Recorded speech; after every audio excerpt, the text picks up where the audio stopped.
Something I was always curious about when I was teaching in a college classroom was the idea of the flipped classroom, but I didn't teach long enough or the right kind of course to really implement it. Still, I think in today's changing landscape for cohort-based courses, which sales have reportedly been on the decline for, I believe that the flipped classroom model is the perfect answer to how to structure cohort-based courses moving forward. And that's what we are going to talk about today. I'm really excited for this solo episode where we are going to talk about how to not bore your students in the classroom or in a cohort, how to leverage the flipped classroom, but how a lot of teachers were doing it wrong, and then how you can apply the flipped classroom to the cohort-based course model. Now, in the pro show, I'm going to be talking about the LinkedIn Learning course I just finished recording, generative AI for podcasters, as well as how I'm using Notion, my ongoing battle with the very popular note-taking or maybe database app.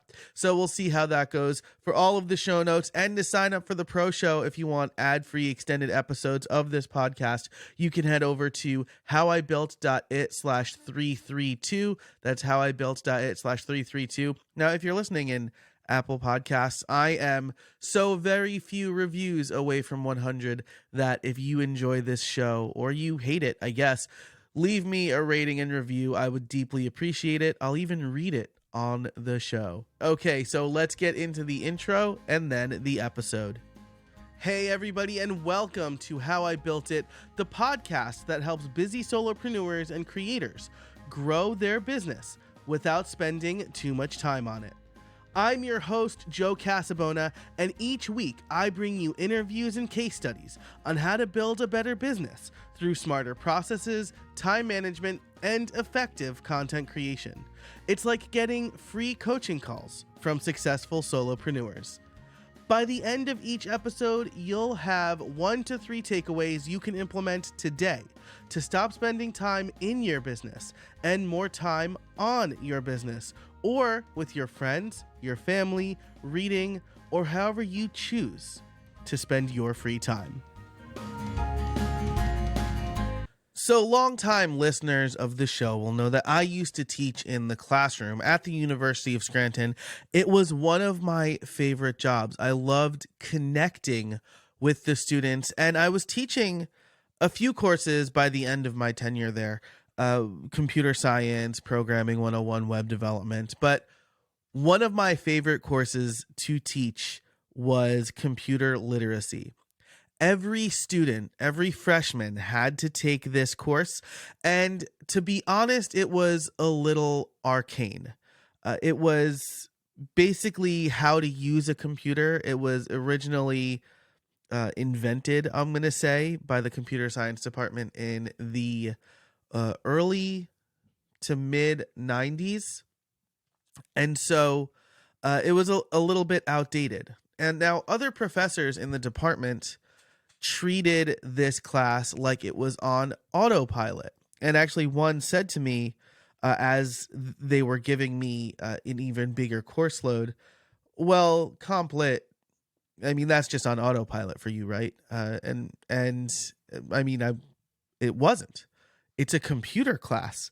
Some of the things that we taught in 1998 were not applicable in 2016. And so I was constantly evolving that class. And while it was mostly informational, we weren't really working through problems, I loved the idea of a more interactive class. And so we would do group discussions where we talked about things like prosthetics and implants, like technical implants, self-driving cars.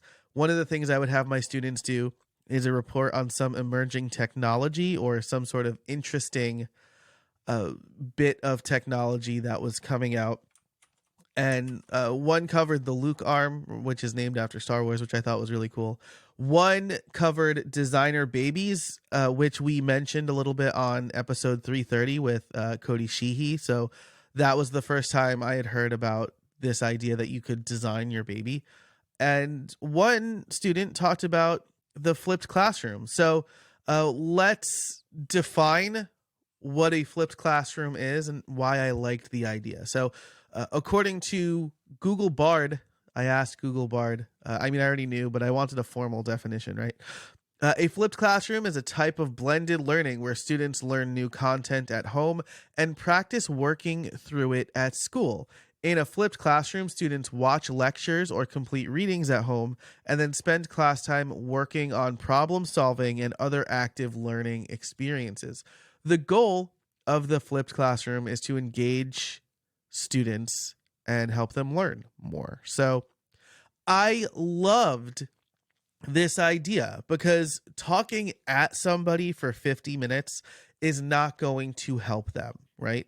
There's some pyramid, I wish I had it in front of me now, where it's like hearing something is like 5% retention, and like seeing something is 10% retention, and then like doing something, maybe it's like 10 and 25% or something like that.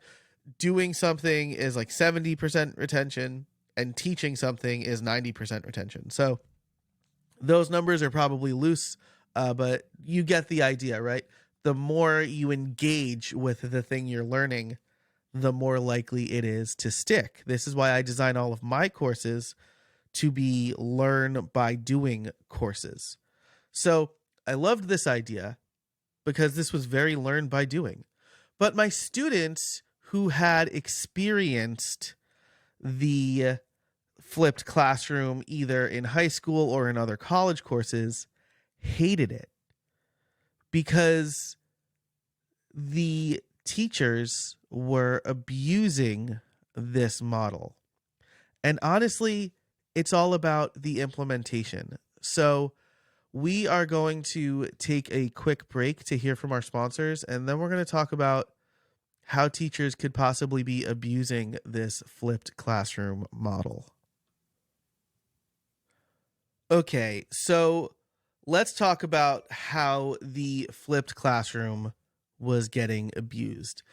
Basically, the way my students told me teachers were just assigning them random YouTube videos and then doing random assignments in class. So they viewed it as a way to make their work easier, not enhance the learning experience for the students. And this is wild to me, right? Because first of all, unless there are, I guess there's sites like Khan Academy. Some universities and high schools have access to LinkedIn Learning courses for free. But how can you tailor an experience to the students in front of you while also kind of using someone else's content? And I get that like you're using a textbook in some classes, but you're still presenting it in a way that makes most sense to the students. And I'll give you an example of this, right? There was a master's, like a graduate course I was teaching for the MBA program about PHP, about database management. And so I just used PHP as the language. And it was like a little bit web development. And one of the prerequisites for the course was an HTML course. And so coming into the course, I had planned my whole semester to start with a little primer on HTML and CSS so that students kind of knew the very basics. We would cover that in like the first half hour of the first class, and every class was 3 hours. But every student in the course had been written in to my class, which means that they didn't take the prerequisite. So I had a whole semester planned based on them understanding how websites work, and they didn't. Now, if I had just went on with my plan, the kids would have been so lost. They would have no idea what's going on. So instead, I reworked the entire semester, and I taught them HTML and CSS and how websites work first. And I made the course about 50 minutes, maybe an hour of lecture, max hour 15. And then I used the rest of the time, which again, this was like a 2-hour, 45-minute class, for them to actually work on stuff with me in the classroom. And, some students didn't care. I caught one kid just like watching the baseball game. And honestly, like if this is like your last semester of grad school and you don't care about what you're learning, I can't make you care. I want to help the students I can help.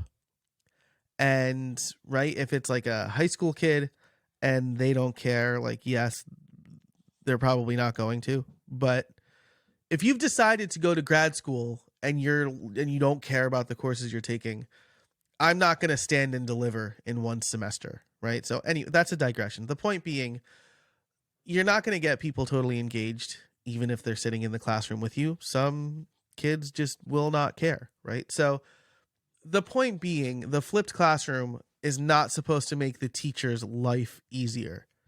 It is supposed to create a better experience for the students. And, there are some reports about effectiveness. Dr. Robert Talbert wrote about this in January 2020. This was a report that was done for the School Effectiveness and Inequality Initiative at MIT, but the paper was also hosted at the Annenberg Institute at Brown University. Point being, there were some pretty big universities and colleges looking into answering this question: does a flipped learning environment have a positive, casual effect on student learning? And this was not peer reviewed, as he says, as Dr. Talbert says, and so this may not be the best information, but it's the information that is readily available to us. And the findings were basically, it depends on the subject matter, right? So early reports saw positive gains in math, but not economics. And so this makes sense, right? In math, yeah, there's a lot of theory, but the things that you're learning are pretty much settled science, and there are concrete examples, right? So you can watch a video, someone explains how to solve an equation, and then do a bunch of examples using the same exact method every time to solve that equation. And then in the classroom, the math teacher can give everybody a set of problems and solve them together. This was before it had a name. We did this in my computer science 101 class, where actually it was comp sci 134. I don't know what 101 was. But we basically would spend entire classes writing programs on the chalkboard with the professor up front, writing things down, taking notes on ideas, guiding us towards the right answer if we got stuck.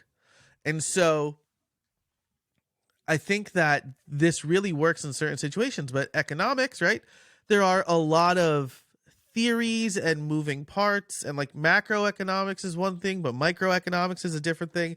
And lecture probably requires a lot of clarifying questions that aren't solved through doing repetitive problems in the classroom, right? So I think that if you're going to approach flipped classroom, if you teach in the classroom, you need to be mindful of that. Like, is the homework like an opinion piece or a research paper? Because that's not going to be a good learning experience, right?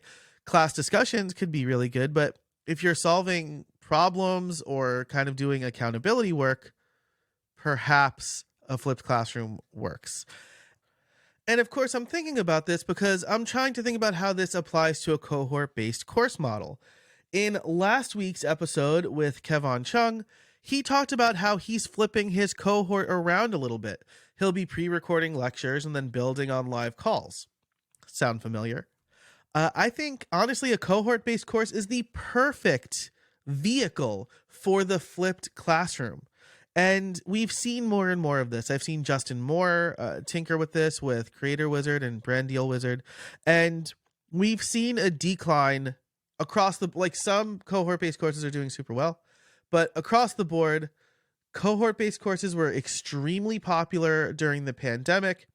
And as people started to go out more, cohort-based courses became less popular. And I can understand why, right? I have a lot of work to do. I have a lot of running around to do. I'm not just stuck at home. And having to sit on something live, especially in the evenings, doesn't necessarily work for me. And so again, I think the cohort-based course model is perfect for the flipped classroom. Here's why. Learners have the expectation of consuming content online, so they can do the lecture part ahead of time. Then they can work as a group on whatever you're learning in the course. So, Kevon's is about building in public. Justin's is about getting sponsorships, right? So maybe people watch his first video on his rope method for outreach, and then during the cohort, they make a list of people, and Justin can be there, and they'll say, hey, Justin, I'm having trouble finding this person's contact information. What would you do here? And then that's great. Justin can go through his whole process, and the person in the cohort can go along with it with him, right? If I'm doing a cohort on podcast growth, right, I might give them a lecture on the importance of optimizing your title and description for words you want to rank for. And then in the live version, the live call, I say, all right, let's work on your title, description, and artwork. And the students would start workshopping new titles. Hey, how would you do this keyword research? How do I know what terms to use? And then we can go through examples live together. So this forces the students to do the work, right? Because there's this accountability aspect to it, right? Co-working is very popular because if you know other people are watching you and with you and doing work, and you're just putzing around on Twitter, you're less likely to putz around on Twitter. But you're also not working in a silo, so you can get this great feedback and say like, hey, when I changed the title of this podcast and added the tagline, I sent it to like 4 or 5 people. But imagine you're in a cohort with 10, 15 people, and you just say, hey, here's the new title of my podcast, or hey, here's an email I want to send to a brand. What do you think? Am I missing something? Right? There's a lot of power in that. And so if you're not using the time to lecture and then sending people off to work in a silo again, I think there's a big benefit to that. And so wrapping up here, let's talk about actionable advice and tips for you. First of all, I'd like to try this with a cohort once I'm ready to offer one. I've tried in the past and I just haven't gotten a ton of interest.